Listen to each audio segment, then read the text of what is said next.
Tout le monde, j'espère que vous allez bien.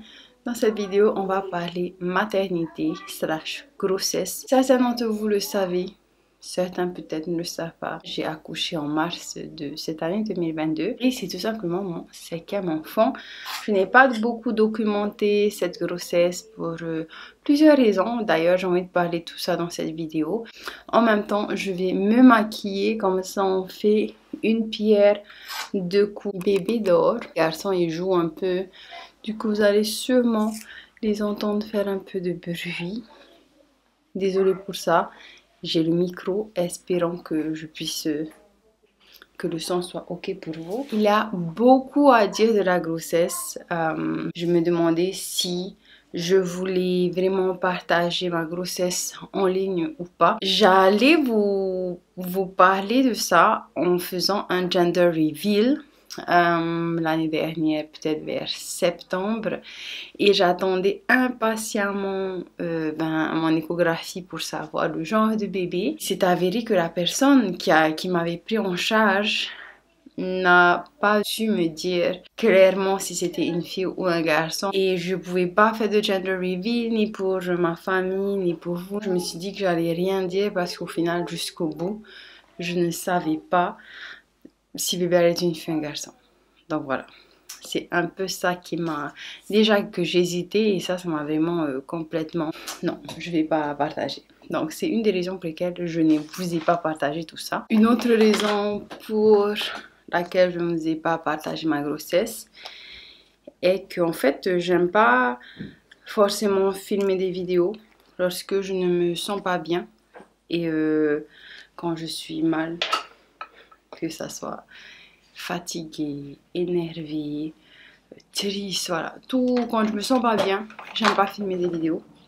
Et pour être honnête, pendant toutes mes grossesses, je suis très malade. J'ai beaucoup de nausées. J'ai beaucoup de maux, en fait, de douleurs. Donc, je me sentais pas très bien. Donc, c'est une autre raison pour laquelle je ne voulais pas partager cette grossesse en ligne. Et puis, une autre raison, je vais vous parler vraiment des raisons qui me viennent maintenant. Voilà, sans dans les détails, j'ai pas préparé forcément la vidéo. Voilà, je viens juste vous parler comme si je parlais à des amis comme ça, sans préparation. Je ne me sentais pas bien durant cette grossesse. Je suis très malade durant les grossesses. J'ai des nausées. J'ai pas de vomissement, mais j'ai des nausées. Très fatiguée. Et en plus, cette grossesse était différente parce que cette fois-ci, j'avais 4 enfants qui faisaient l'école à la maison. Plus ma grossesse, c'était juste... Et la troisième raison, c'était que je ne voulais pas que des personnes commentent. Je suis une personne très sensible et donc j'évite de parler des sujets auxquels je ne veux pas que des personnes mal intentionnées répondent ou donnent leur avis, voilà. Bon, maintenant bébé a 7 mois, je me sens bien, je me sens confiante de parler. Donc voilà, maintenant je vous en parle, je sais ça fait super longtemps, mais je pense en plus qu'avec le recul, c'est mieux d'en parler avec le recul qu'avec que quand ça va pas sur le moment, parce qu'avec le recul on y réfléchit bien et au final tout allait, ça allait pas si mal que ça. Maintenant que ça c'est dit, revenons donc à la grossesse. Au début de la grossesse, comment ça s'est passé? Déjà, de 1, première grande question, est-ce que c'était un bébé voulu, entre guillemets? Si vous me suivez déjà, ou si vous me connaissez, vous savez, j'ai planifié tous mes bébés, dans le sens où je calcule mon cycle ovarien, mon cycle quoi. Et je sais quand est-ce que je suis en ovulation et donc je sais quand est-ce que la meilleure période, pour concevoir bébé.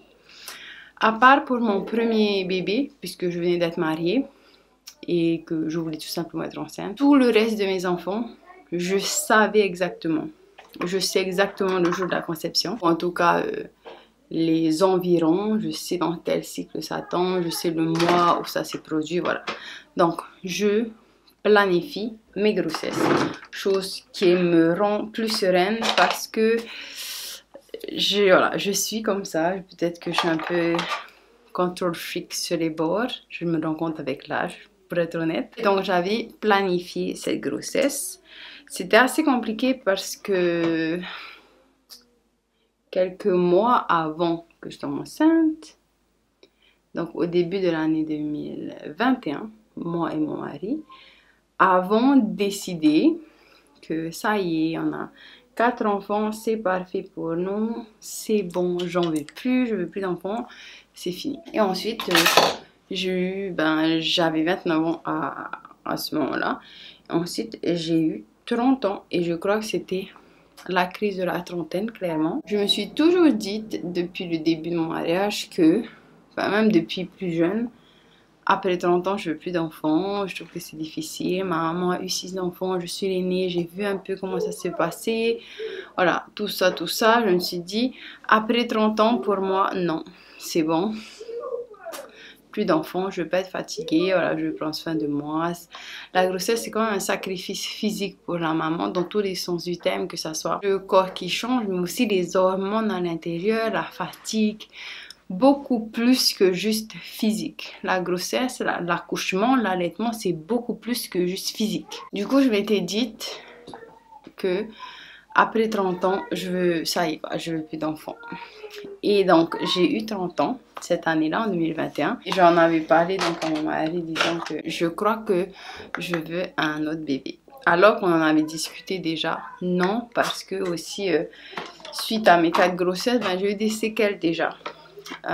Que je ne vais pas en parler dans cette vidéo. Et difficilement, parce que ma tête ne voulait plus d'enfants, on s'était mis d'accord, mais je le sentais au fond que oui, j'avais envie, j'avais besoin de ce bébé, et j'étais très craintive à cause des petits problèmes que j'avais déjà suite à mes 4 autres grossesses déjà. Donc voilà comment un peu ça s'est déroulé au départ. Pour aller plus vite, j'ai calculé mon cycle le mois d'après, et puis je me suis dit en plus ça va être mon dernier bébé, voilà, 30 ans, j'ai tout juste 30 ans, donc à 30 ans c'est mon dernier bébé.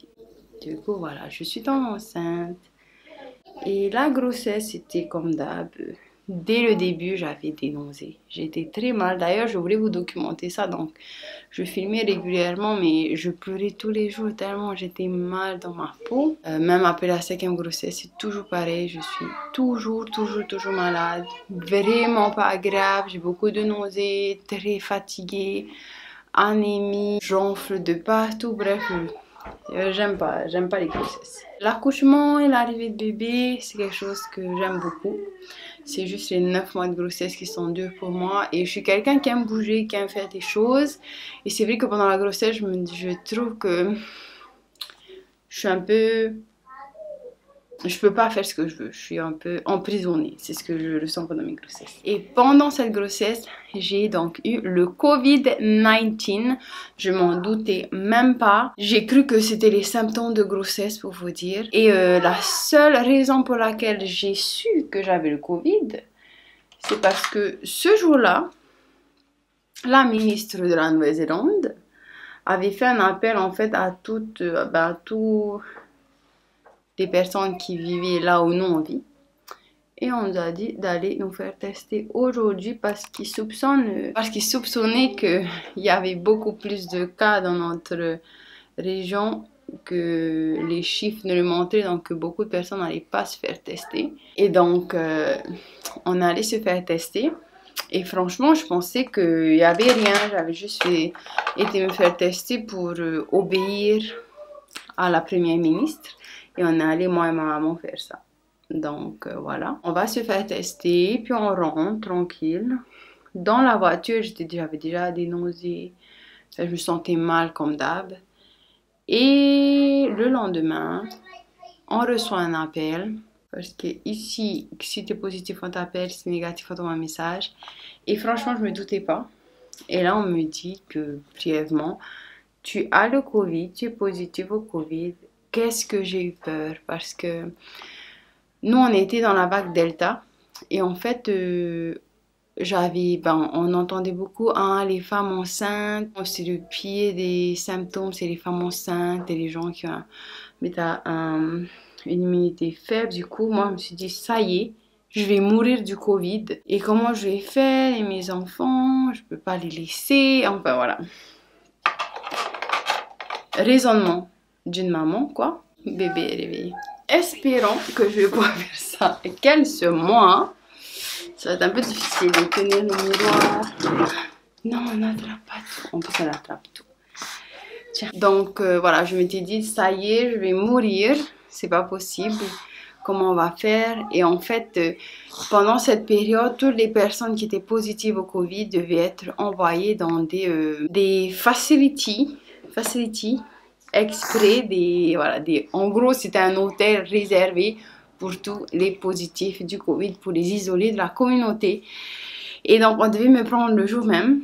Je stressais, je pleurais parce que je voulais pas laisser ma famille. Ils ont dû aller se faire tester parce que j'étais positive. Et quand ils sont allés se faire tester le lendemain, on a su que mon mari, un de mes fils, était positif. Et donc mes 3 autres enfants n'étaient pas positifs. Mais ils ont décidé de tous nous isoler parce que en général, les enfants attrapent des parents. Et donc c'est ce qui s'est passé. On a été isolés dans un hôtel. Et mes enfants, le reste de mes enfants ont été testés positifs le lendemain. On était logés, nourris et blanchis. On ne pouvait pas sortir de la chambre, sauf pour des sorties d'1 heure qu'on devait réserver d'avance pour que les enfants puissent jouer un peu. Voilà, donc je trouve que c'était bien. Le seul problème, c'est qu'on était super malades. Mes symptômes à moi, c'était au départ des nausées. Bon, déjà que j'avais des nausées avec la grossesse, du coup, j'arrivais même plus à discerner quelle nausée c'était. Ensuite, j'ai eu des courbatures de partout, j'avais mal de partout. J'ai perdu le goût, j'ai perdu l'odorat, ensuite j'ai perdu le goût, qui sont revenus par la suite. Et au final, ça s'est plutôt bien passé pour moi. Mes enfants aussi, mon dernier avait donc 1 an et demi, 2 ans. Et pour lui, il a juste eu de la fièvre un jour et après de la toux un peu. Mais ça s'est bien passé. Au final, on était restés 2 semaines. 2 semaines en gros au facility, enfin à l'hôtel. Et ensuite, on est rentré chez nous. Après ça, ce qui était bizarre chez moi, et d'ailleurs, si vous avez eu le Covid, n'hésitez pas à me mettre ça en commentaire, nous partager aussi vos expériences. Ce qui était bizarre pour moi, c'est que après avoir eu le Covid, bon, je continue mon maquillage dans n'importe quel sens. Après avoir eu le Covid, j'ai retrouvé le goût, retrouvé l'odorat. Mais quelques mois après, j'ai commencé à avoir un goût bizarre dans la bouche, genre un goût et une odeur vraiment bizarre de tout ce qui était protéiné, genre la viande, les lentilles, les haricots avaient un goût qui était vraiment écœurant, je trouvais. Dites-moi si vous aussi vous avez eu ça, je me sentais moins seule. J'ai vu un peu sur le net qu'il y avait des personnes qui avaient eu ça. Moi, c'était mon cas. Et d'ailleurs, aujourd'hui encore, plus d'1 an après, ça revient de temps en temps. Mais bon, pas trop fort, c'est supportable quand même. Et j'ai aussi des douleurs sous les pieds qui reviennent de temps en temps. Notamment quand il fait humide, quand il va pleuvoir, des choses comme ça. Bon, voilà. Bébé dans son transat, je vais devoir vite faire. De toute façon, ça fait déjà plus de 20 minutes que je parle. Voilà, donc j'ai eu ça bien après la grossesse.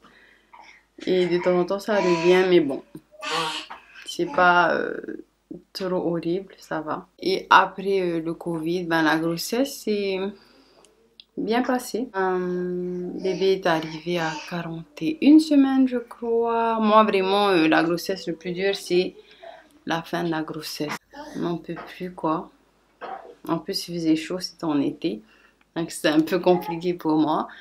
Mais en gros, cette grossesse s'est super bien passée. Malgré le Covid, ça s'est bien passé. Bébé est en super forme, comme vous pouvez le voir si vous me suivez un peu sur Instagram ou dans les vidéos. Bébé est en pleine forme. Elle va avoir 7 mois dans quelques jours. Et elle pèse 11,5 kg, elle doit être plus maintenant. Elle grandit très très vite. J'allaite encore. Pour toutes les mamans qui allaitent, chapeau. Moi, j'ai hâte qu'elle passe au biberon, mais elle veut pas le biberon. D'un côté, je profite parce que c'est sûr qu'un jour elle allaitera de toute façon. Pour cette grossesse, j'ai été suivie par une sage-femme encore. Pour ceux qui sont intéressés, ici, on a différentes options. On peut décider d'être suivi par un gynécologue. Dans ce cas, c'est payant et je pense que c'est genre 7000 $ la grossesse, quoi, à peu près. Ou alors, on peut décider d'être suivi par une sage-femme et là, c'est pris en charge par le gouvernement pour les femmes citoyennes ou résidentes du pays, bien sûr, enfin, sous certaines conditions. Donc, moi, j'ai pris une sage-femme. Et puis ensuite on peut décider soit d'accoucher dans un hôpital ou alors on peut décider d'accoucher dans une maison d'accouchement. Moi c'est ce que j'ai fait parce que je voulais accoucher dans l'eau encore une fois. Donc c'était mon 3e accouchement dans l'eau qui s'est vraiment bien passé cette fois-ci. Je trouve que... Mais je crois que tu avais fait une vidéo dessus. Je vais vous mettre la vidéo dans le petit i qui se trouve ici. Je suis contente de vite accoucher. Je supporte assez bien la douleur. Du coup, de toute la grossesse, moi, ma partie préférée, et tout le monde me prend pour une folle comme je le dis, quand je le dis, mais c'est l'accouchement. J'aime bien l'accouchement. Je trouve que c'est un moment très spécial. Où moi, je suis trop contente tout le long de... Même si, bon, sans la douleur, mais c'est tellement spécial de voir bébé. Dites-moi si vous êtes comme moi aussi. C'est tellement spécial de savoir que la joie que bébé va arriver surpasse la douleur des contractions. Après, moi, en général, je suis pas très douillette. Hein, je supporte plutôt bien la douleur de toute façon, dans toute chose. Donc voilà. Voilà pour le petit maquillage du jour. Super simple. Honnêtement, j'ai mis le fond de teint juste pour la vidéo. Sinon, je ne mets pas vraiment de fond de teint. Oh, on a oublié le blush. Ça me fait plaisir de parler un peu de ma vie de maman parce que je suis maman au foyer. Ma vie de maman, c'est 99% de ma vie. Hein. Je suis... Oh là là, je crois que j'en ai mis trop. J'ai pas grand chose à côté à part être maman, à part mes enfants. Donc, ça me fait toujours plaisir d'en parler. En espérant que ça puisse aider d'autres mamans qui vivent un peu les mêmes choses. Donc, si vous êtes maman et que vous aimeriez que je fasse plus de vidéos concernant la vie de maman ici en Nouvelle-Zélande, comme ça on reste dans le thème de la Nouvelle-Zélande, les différences qu'il y a ici en Nouvelle-Zélande, je sais pas moi, voilà, peu importe, dites-moi ça en commentaire parce que c'est des vidéos que je pense faire plus, comme ça je peux vous faire plus de vidéos. On se dit à très vite pour une nouvelle vidéo. Nana.